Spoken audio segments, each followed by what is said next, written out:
My mother and father coddled their perfect daughter and never held her accountable for anything unlike me. So I took my belongings and moved to a different town. Years later, they tracked down my home begging for pardon and financial support. Be me, 29 years old, living in Tampa, Florida. This is a 13-year ride through family dysfunction and abuse. About how my psychopath older brother destroyed my teenage years. How my parents enabled him. How they showed their true colors when my uncle got sick. Then how karma delivered the perfect payback when they least expected it. Let me paint you a picture of what growing up in my house was actually like. My older brother Derek, 30 years old, was basically a 6'3" sociopath. Had a wrestling scholarship and zero conscience. 3 years older, built like he could deadlift a Honda Civic. Had this dead-eyed predator stare that made prison guards nervous. Kid was legitimately unhinged. But everyone thought he was the next big wrestling champion. The abuse wasn't random sibling rivalry. Derek had turned torturing me into an art form. Take what happened with Isabella Rodriguez. This girl I'd been crushing on since middle school. Spent months working up the courage to ask her to winter formal. Derek found out and decided this was prime entertainment. Dude waited until lunch period when the cafeteria was packed, then walked up to Isabella's table. "Hey Isabella," he said loud enough for half the school to hear. "My little brother's been stalking you for months, but he's too much of a coward to ask you out himself. How about you go with a real man instead?" Isabella said yes immediately. Who wouldn't want to go with the star wrestler? Derek made sure I was watching when he asked her, maintaining eye contact like he was marking territory. Then he dumped her 2 days before the dance. Told everyone she was practice for his little brother's leftovers.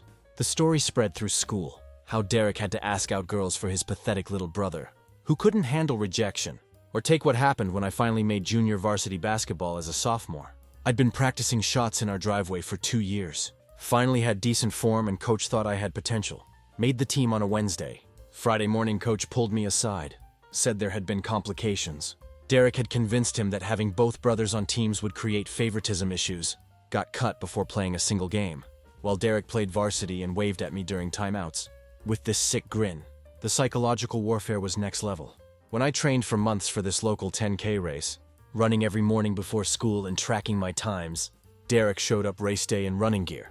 For the entire 6.2 miles, Derek ran right beside me, providing commentary. "You always breathe like that when you run? Dad's going to be embarrassed if you collapse." Final stretch comes, and Derek sprints past me like I'm standing still. Arms raised in victory. Spent the next month telling everyone how he had to slow down, to not embarrass his little brother too badly. The absolute worst was what Derek did to my confidence with girls. Like Sophie Kim, this girl in my AP chemistry class, who seemed to like talking to me about science experiments. We'd been lab partners for weeks, when Derek showed up to our study session uninvited. Spent the entire time telling embarrassing stories about me, how I used to wet the bed until I was 12, how I'd never actually kissed a girl. Sophie went from interested to completely uncomfortable. Never spoke to me again outside of class requirements. The physical abuse was constant and calculated. Derek had studied exactly how to inflict maximum pain without leaving evidence that would get him in trouble with coaches or college scouts. Gut punches that left me dry heaving but no visible bruising. Joint locks that made me see stars but didn't damage anything permanently. Wrestling moves that were just excuses to grind my face into carpet or slam me into walls. His favorite was this thing he called motivation sessions. Down in the basement during his workout routine, he'd corner me while lifting, use me as a practice dummy, all while delivering psychological beatdowns. "You know why Dad introduces me as his son, but introduces you as Derek's little brother," he'd say, while grinding my face into the workout mat. "Because you're not worth claiming." My parents saw all of this happening, treated it like natural selection in action. "Derek's toughing you up," Mom would say. When I complained about getting my lunch money stolen daily, "Boys need to learn hierarchy early or they'll never succeed." Dad was even worse, actively encouraging Derek's behavior as leadership development. "Good job keeping him motivated," he'd tell Derek. After particularly brutal sessions, real leaders know how to push their team to be better. The favoritism was so extreme it felt like living in a parallel universe. Derek got a brand new Mustang at 16. I got told to earn what you want when I asked for $10 for the bus. Derek could throw parties that destroyed half the house and get thanked for being social and building networks. I got grounded for leaving a plate in the sink. When Derek's grades started slipping junior year, they hired private tutors and blamed his teachers for not understanding athlete schedules. When I maintained a 3.9 GPA while working weekends, they said it should be higher. Maybe I needed to focus more on school instead of those computer hobbies. The double standard was insane. Derek got suspended for putting some kid in the hospital during wrestling practice. Really just Derek losing his temper and going psycho. They hired lawyers and threatened to sue everyone involved. When I got jumped by 3 seniors for being Derek's weird little brother, came home with a black eye and split lip. They spent 20 minutes asking what I'd done to bring it on myself. The message was crystal clear. Derek was the investment. I was the mistake they had to tolerate until I turned 18 and became someone else's problem. The only person in my entire extended family who treated me like I mattered was Uncle Steven, my dad's younger brother. Dude was everything my father wasn't. Successful without stepping on people. Confident without being cruel. Actually interested in what I had to say. Instead of constantly comparing me to Derek, Steven owned a construction company that he'd built from nothing. After getting out of the army, specialized in custom homes, had a crew of guys who'd been with him for years, lived in this incredible house he'd designed himself. Steven started having me over every other weekend, teaching me construction and mechanics in his workshop. The guy had every tool you could imagine. For a kid who loved building things, it was paradise. More importantly, it was somewhere Derek wasn't allowed to follow me. My parents had tried to make these visits about both boys, but Steven shut that down immediately. That's where I learned real skills. Wiring, framing, rebuilding engines, welding, power tools. Steven treated me like a junior partner, explaining why we did things certain ways, letting me make mistakes without screaming at me. That's also where I met Nathan, Steven's business partner's son, who was dealing with his own family pressure. Nathan's dad was the successful surgeon who expected his kid to follow the same path, but Nathan wanted to be an engineer and design things.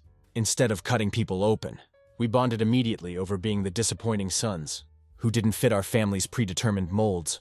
Nathan was this skinny kid with thick glasses who could rebuild a carburetor blindfolded and explain how computer processors worked. But his dad saw him as a failure because he didn't want to spend his life in operating rooms. My old man thinks engineering is just applied mediocrity, Nathan told me one weekend, while we were installing a new sound system in Steven's truck. Says anyone who's smart enough to be an engineer should be smart enough to be a doctor instead. Nathan became the brother I should have had. We'd work on projects together, cover for each other when family drama hit. Most importantly, he treated me like an equal. Instead of Derek's defective younger model, "Your brother's a piece of shit," Nathan told me one day, while we were troubleshooting a computer. "But you're going to be something special. You've got that thing where you see how stuff works." Steven's workshop became my sanctuary. Every other weekend I could actually relax, focus on building things instead of constantly watching my back. For Derek's next attack, "You've got natural mechanical intelligence," Steven told me. After I'd figured out why his table saw was vibrating, fixed it by adjusting the belt tension. "That's something you're born with, can't be taught." Derek's never going to have that no matter how many matches he wins. More importantly, Steven was teaching me that success didn't require destroying other people. His crews respected him because he was competent and fair, not because he intimidated them. His business was growing because he did quality work, not because he cut corners or screwed over competitors. Those weekends at Steven's place were the only times I felt like myself, instead of just Derek's weird little brother. The final straw that shattered any remaining hope for my family came during the spring of my junior year. I'd been working on this robotics project for the state competition, building an autonomous navigation robot from scratch, with parts I bought using money from working weekends with Steven. This wasn't some Lego Mindstorms kit robot. I'm talking about a serious piece of engineering. Custom Arduino control system, ultrasonic sensors, GPS navigation, the works. Spent months designing the chassis, programming the navigation algorithms, fine-tuning the sensor array. It was legitimately impressive work that had actual scholarship potential. The robot could navigate complex obstacle courses, map unknown environments, and execute precise movement patterns. I'd programmed it to respond to voice commands, avoid moving obstacles, and even return to its starting position from anywhere in a mapped area. This was college-level robotics engineering that I'd taught myself through online tutorials and trial and error. Steven was incredibly proud of the work I'd done. "This is professional-grade stuff," he'd tell his contractor friends who came by to see it. "Kid's got engineering talent that most college graduates don't have." Derek discovered it in my room on a Saturday night, when his girlfriend Vanessa and 2 of his meathead teammates were over for one of their study sessions. Really just an excuse to drink my parents' beer and make noise. I was upstairs working on the final programming when I heard Derek's voice getting louder. "Yo, come check this out," Derek called to his friends. "Little bro's been building robots in his spare time. Pretty nerdy stuff, but actually kind of cool." I came downstairs to find them clustered around my workbench, Derek holding my robot like he just discovered it. The casual way he was handling months of precision work made my stomach drop. Careful with that, I said, trying to keep my voice steady. It's for state competition next week. Relax, little bro, Derek said with that predatory grin. I'm not going to break your toy, just showing my friends what you've been working on. But something in his expression had shifted. I could see the wheels turning. That familiar look he got when he was about to destroy something I cared about. Actually, this is pretty impressive work, Derek continued, his voice taking on that fake enthusiasm that always meant trouble. Vanessa, you're good with Instagram, right? This would make a sick post. Check out this robot I built for state competition. Derek, no, I said, panic creeping into my voice. That's not yours, you can't just what? Derek's voice went cold. That dead-eyed psycho look taken over. Can't be proud of my family's achievements? Can't share cool stuff with my friends? His teammates were snickering, sensing the shift in energy. Vanessa had her phone out already, filming Derek posing with my robot like he was some kind of tech genius. This is months of work, I said, desperation making my voice crack. It's my only shot at a decent scholarship. Please just put it down. You know what? You're absolutely right, Derek said. This is your work, your months of effort. You should definitely have it back. The moment hung in the air like a held breath. I knew what was coming, but couldn't stop it. Derek spiked my robot on the hardwood floor, like he was celebrating the winning pin of his career. Months of precision engineering exploding into dozens of pieces. Circuit boards cracking, sensors scattering across the floor. But he wasn't done. Derek started stomping on the wreckage with his boots, grinding delicate components into the hardwood, while maintaining eye contact with me. His friends were filming the whole thing, laughing and cheering like they were watching prime entertainment. Oops, Derek said with mock concern. Guess your little toy wasn't as tough as you thought. Maybe next time build something that can handle the real world. Something in my brain just snapped. All those years of taking his abuse, all those times I'd back down and let him win, all the humiliation and psychological torture, it all exploded out of me at once. I charged at him without thinking, which was exactly what Derek wanted. He caught me mid-tackle like I was a practice dummy, introduced my face to the wall hard enough to crack the drywall. Then he grabbed me by the throat, started systematically working me over while his audience cheered and filmed. This is what happens when you forget your place, he said between punches. This is what you get for thinking you matter in my house. When the beating was over, I was curled up on the floor, with my own blood covering my nose while Derek stood over me. Clean this mess up, he told me, gesturing to the robot wreckage. And next time remember who's in charge around here. His friends were high-fiving him like he just won the Super Bowl. When my parents rushed in after hearing the commotion, they saw me bleeding on the floor surrounded by destroyed electronics. Their first instinct was damage control for Derek's reputation. What did you do to embarrass your brother in front of his friends? Mom demanded. Not even checking if I needed medical attention. Why can't you just leave him alone when he has company over? Dad was even worse. Started apologizing to Derek's teammates for my inappropriate behavior and lack of respect while I was still spitting blood on their precious hardwood floors. Sorry, boys. Little brother doesn't understand boundaries yet. Derek's friends were eating it up, talking about how cool my parents were, and how Derek was lucky to have family that understood him. My mother was nodding along, actually thanking Derek for keeping me in line, and apologizing to Vanessa for having to witness my tantrum. They made me clean up the robot pieces while I was still bleeding, then sent me to my room to think about what I'd done. Derek and his friends got to stay downstairs, were treated to pizza and praise for handling the situation maturely. That night, lying in bed with cracked ribs and a face that looked like abstract art, I could hear them laughing about it downstairs. My own parents joking with Derek's friends about how I'd learned my lesson and probably wouldn't act up again anytime soon. They were proud of what had happened. They thought it was good parenting. That's when I called Uncle Steven. Pack everything important, Steven said without hesitation. I'll be there in 30 minutes. Don't let them talk you out of this. Steven showed up in his pickup truck, took one look at my face, and his expression went from concern to absolutely murderous. He walked me to his truck without saying a word to my parents, who were watching from the window, but didn't have the courage to come outside and face him. Jesus Christ, Steven said once we were driving away. How long has this been going on? I told him everything. Not just the robot incident, but years of systematic abuse, psychological torture, and parental enabling. Steven listened in silence, his knuckles white on the steering wheel. You're staying with me permanently, Steven said when I finished. I'll handle the legal stuff. Your parents obviously can't be trusted to keep you safe. Nathan was waiting at Steven's place with ice packs and genuine concern instead of lectures about what I'd done wrong. Steven got emergency custody without much fight from my parents. They were actually relieved to have me off their hands, so they could focus completely on Derek's wrestling career. Without the distraction of their problem child, moved into Steven's place and started at a new school. Could walk down hallways without constantly watching my back. Could focus on classes without wondering what Derek would destroy next. Nathan transferred to my school, and we started building our future together. Worked summers, learning real construction and business skills from Steven. Started a small computer repair service that actually made decent money. Nothing crazy but honest work that I was genuinely good at. For 2 years, life was actually good. I had a family that supported me, friends who respected me, and a future that didn't involve constant fear and humiliation. Then Steven got the news that changed everything. It started with Steven feeling tired all the time, losing weight without trying. He'd always been this powerhouse of energy. But suddenly he was struggling to keep up with job site demands. When the fatigue got bad enough that he was falling asleep during meetings, Nathan finally convinced him to see a doctor. Stage 3 pancreatic cancer. Doctors gave him maybe 18 months with aggressive treatment, possibly less. Well, that's not ideal, Steven said after the oncologist delivered the news. Even facing a death sentence, the guy was making jokes to keep everyone else from falling apart. You'd think this devastating news would bring the family together, right?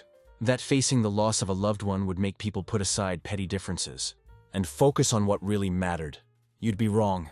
My parents' reaction to Steven's diagnosis was a masterclass in narcissistic selfishness. Their first concern wasn't Steven's health or how to support him through treatment. It was how his illness would affect their social standing and financial situation. "This is so difficult for us," Mom complained during their one visit to Steven's house. After the diagnosis, having to deal with cancer in the family when we're already stressed about Derek's college recruitment. "It's just one more thing we have to worry about." Dad was more direct about his real concerns. "What's going to happen to the business when he paused, not wanting to say when you die out loud. "I mean, Steven's got a lot of assets tied up in that company. Somebody needs to think about what happens to all that." Here was Steven facing his own mortality, and they were already calculating how his death might benefit them. But Derek was in a league of his own when it came to cruelty. When word got around school that my uncle was sick, Derek actually told people that Steven probably deserved it for choosing a lifestyle that led to cancer. When I confronted him about it during one of his rare visits home from college prep camp, Derek just shrugged like he was discussing the weather. "Look, I'm not saying I'm happy about it," Derek said with that same dead-eyed expression. "But maybe this will teach him not to interfere with family business. He never should have gotten involved with your drama." This was the man who'd saved my life, who'd shown me what real family looked like. And Derek was essentially saying he deserved to die for caring about me. I moved back in with Steven full-time to help him through treatment. Nathan and I took turns driving him to chemotherapy appointments, managing his business when he was too sick to work, making sure he had everything he needed to stay comfortable. Meanwhile, my parents visited maybe twice, and spent both visits complaining about how difficult everything was becoming for them, how they couldn't focus on Derek's career with all this medical drama happening, how they didn't have time to deal with family obligations when they were already stretched thin. Steven bore it all with incredible grace, never complaining about the lack of support from his own brother, never expressing bitterness about their selfishness. He just focused on what time he had left, and making sure Nathan and I were prepared for whatever came next. "Family isn't about blood," Steven told me one night after a particularly brutal chemo session. "It's about who shows up when you need them. You two have been more family to me than I had any right to expect." The final blow came during Steven's last few weeks. He was in the hospital barely conscious most of the time, and my parents finally showed up for what they knew would be their last visit. Instead of offering comfort or support, my father walked into Steven's room and said, "You know, Steven, maybe this is God's way of teaching you that family comes first. You never should have interfered with how we raised our boys." Steven was too weak to respond, but I saw the hurt flash across his eyes. That was the moment I realized my father wasn't just an enabler or a bad parent. He was genuinely cruel. Here was his brother dying, and Dad's priority was making sure Steven knew he'd been wrong to help me. I asked them to leave that day and told them not to come back. Steven deserved to spend his final days surrounded by people who actually loved him, not selfish parasites looking for ways to make his death about themselves. Steven passed away on a Tuesday morning in March, with me holding his hand. Nathan was there too, along with Martinez and a few other guys from his crew, who'd become like father figures to me over the years. My parents showed up for the funeral, of course. Spent most of the service talking with Steven's contractor friends and business associates about how difficult this loss was for them and how much they'd miss their dear brother. Derek came home from college for the funeral, spent the entire service texting on his phone. When people offered condolences, he'd give them this practiced sad smile and talk about how Steven was finally at peace. A week later, Steven's lawyer called to schedule a reading of the will. The meeting was scheduled for a Saturday morning at the lawyer's office. My parents showed up in their best outfits, clearly expecting this to be a significant financial event for them. Derek drove down from college, probably figuring he'd inherit enough to cover his remaining tuition. The lawyer, a guy named Morrison who'd known Stephen for 20 years, got straight to business. Stephen was very specific about his wishes, Morrison began, pulling out a thick document. He updated this will 6 months ago when his diagnosis became terminal. He started with some small bequests, tools and equipment to his crew, donations to local charities, that sort of thing. Then he dropped the bomb. To my nephew, who showed me what family actually means. I leave my house, my business, all associated assets and equipment, and the remainder of my estate, including all savings and investment accounts. The silence in that room was deafening. My parents went through about 6 different emotions in 10 seconds. Confusion, disbelief, anger, and finally pure rage. "That can't be right," my father said, his voice shaking. "Stephen wouldn't leave everything to a teenager. There must be some mistake." Morrison handed me a sealed envelope. "Stephen also left you this letter." I opened it with trembling hands while my parents sat there in shock. Stephen's handwriting was shaky but clear.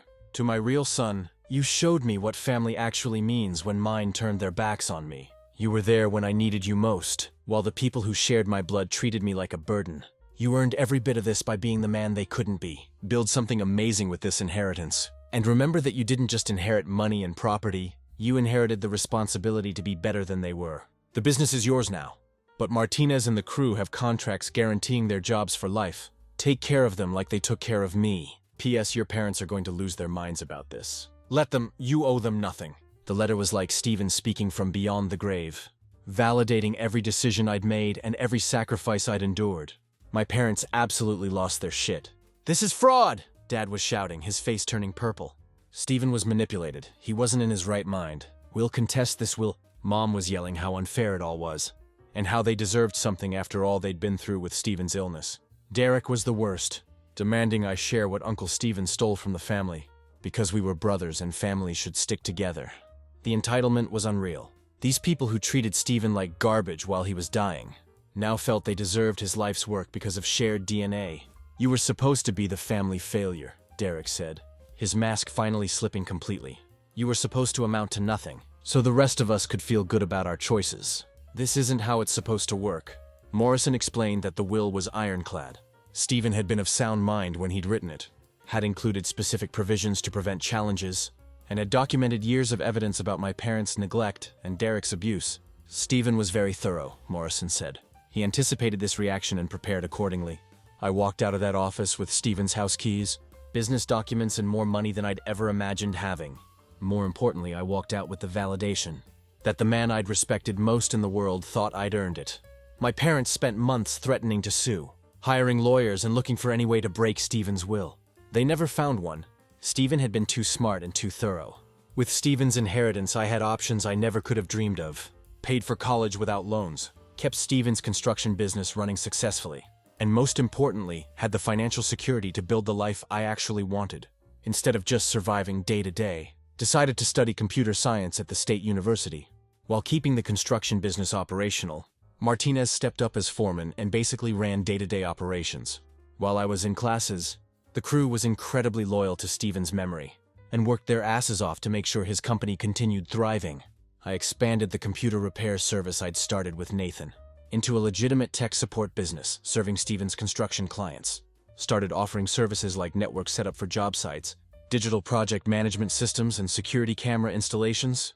Nathan stayed my business partner and best friend through everything.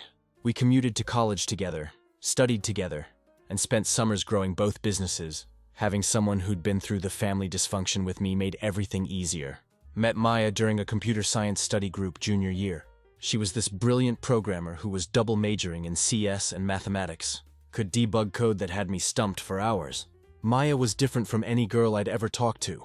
She was genuinely interested in how things worked, instead of just what they could do for her. When I told her about Stephen's construction business, she wanted to visit job sites and understand how we managed complex projects.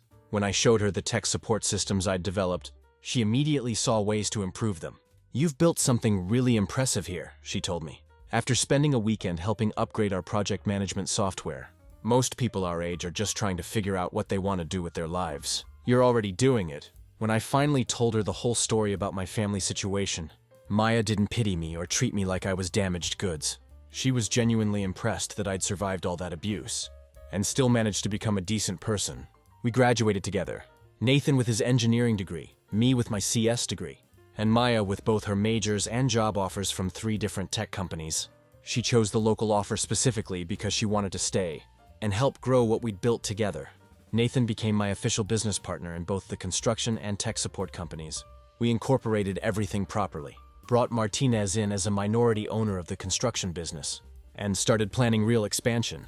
Maya and I moved in together after graduation, got a nice apartment near both our offices. For my 24th birthday, Maya surprised me with a golden retriever puppy from the local shelter. Named him Rex after the T-Rex in Toy Story, which somehow seemed fitting. Rex became the family mascot for both businesses. Construction crews loved having him around job sites, and he had this amazing ability to calm down stressed clients when their networks crashed. 2 years later, I proposed to Maya on the deck of the house Stephen had built. Used my grandmother's ring that Stephen had somehow convinced my parents to give him. Before they realized how much the inheritance was worth, the wedding was small, but perfect. Maya's family, Nathan and his girlfriend, Martinez and some of the crew, plus a few close friends we'd made in college. 3 months after the wedding, I was working late in my office, when my phone rang. Unknown number, but something made me answer it anyway. "Son, we saw the photos from your wedding." My father's voice came through, shaky like he'd been drinking or crying. "We can't believe you didn't invite your own family to such an important day." The guilt trip was immediate and shameless. How I'd broken Mom's heart by excluding them from my wedding. How Derek was devastated to miss his little brother's special day. How they deserved to be there despite everything that had happened years ago. "We know there were some difficulties when you were younger," Dad continued. "But we're still your parents. Family should mean something, especially during important life events." I let him talk, curious to see where this was really going. Didn't take long to find out the truth. "The truth is, we need your help," he finally admitted, his voice breaking. "Derek's in serious trouble. Got arrested for dealing steroids to high school kids through his coaching job. He's looking at real prison time, and we can't afford good lawyers." There it was. After 7 years of no contact, after missing my wedding, after treating Stephen like garbage while he was dying, they wanted me to bail out the golden child who'd made my teenage years a living hell. We heard about Stephen's inheritance. Mom grabbed the phone, her voice thick with tears. "We know you inherited substantial assets. Derek's your brother. You have to help him." "Why would I do that?" I asked, keeping my voice calm. "Because we're family." Mom started sobbing. "Despite everything, we're still your parents. We gave you life. We raised you. And now when we need help most, you're the only one who can save us." "You didn't raise me," I said quietly. "Stephen raised me. Please." Dad was begging now. All pretense of authority gone. "Derek's learned his lesson. He knows he made mistakes. He's changed. You're the only one who can afford good legal representation." "Let me ask you something," I said, feeling strangely calm. "When Derek beat me unconscious, did you think about saving me? When he sabotaged every friendship I tried to make, did you care about my future? When Stephen was dying and you told him he deserved it for helping me, did family mean anything then?" The silence stretched until it became uncomfortable. "We made mistakes," Mom whispered. "We know that now, but Derek's looking at 10 years in prison. His whole life will be ruined. You're successful now, you have money. Surely you can find it in your heart to forgive." "I already did forgive," I said. "I forgave you years ago because carrying that anger was poisoning my life. But forgiveness doesn't mean I'm obligated to rescue you from the consequences of your choices. You can't just abandon family," Dad shouted, his desperation turning to anger. "You enabled years of systematic abuse because it was easier than admitting you'd raised a monster. You treated the one man who actually cared about me like garbage because he threatened your narrative about Derek being special. That's not fair," Mom started. "You had a son who would have done anything for his family," I continued, cutting her off. "Someone who worked hard, stayed out of trouble, and actually gave a damn about other people. Instead, you chose the psychopath who's now facing federal drug charges. You threw away the wrong kid." "We're sorry." Mom was sobbing now. "We know we made terrible mistakes, but Derek's our son too. He needs help. Please." Dad was crying now. "This broken man who'd once stood by while his golden child tortured me, he's your brother. Blood has to mean something." I could hear both of them crying on the other end of the line. "Don't call again. Don't show up anywhere near me. And don't contact my wife or my business." Derek dug his own grave. Let him lie in it. Then I hung up. Derek called me personally 2 days later from county jail, crying and begging like a child. He was whimpering about how sorry he was, and how he'd learned his lesson and found God in jail. "Remember what you used to tell me?" I asked him. "That I needed to learn my place. Well, I learned it. My place is running 2 successful businesses, living in the house Steven built, and being surrounded by people who actually give a damn about me. Your place is exactly where you belong. Behind bars, forgotten and completely irrelevant to anyone who matters." "Please," Derek sobbed. "I know I was terrible to you. I know I don't deserve your help, but I'm scared. I don't know what's going to happen to me in prison." "You should have thought about that before you decided to deal drugs to high school kids," I said. "Actions have consequences, Derek. You're finally learning that lesson." "I'll do anything," he begged. "I'll apologize publicly. I'll admit everything I did to you. I'll make it right somehow." "There is no making it right," I said quietly. "You can't unbreak what you destroyed. You can't give me back my confidence, my projects, my teenage years, or my relationship with my parents. The damage is permanent. But we're brothers," he said. "No," I said firmly. "We're not. You were my biggest bully who happened to live in the same house." I hung up and blocked all their numbers. 6 months later, I heard through Nathan's dad, who still had connections in their social circle, that Derek took a plea deal for 8 years in federal prison. My parents lost their apartment and moved in with my mom's sister in another state. Dad's attempts to restart his construction business failed, because word had gotten around about how he'd treated Steven. Meanwhile, Maya and I just closed on a bigger house in the neighborhood where Steven used to live. Martinez is retiring next year, and we're throwing him a party that'll be legendary.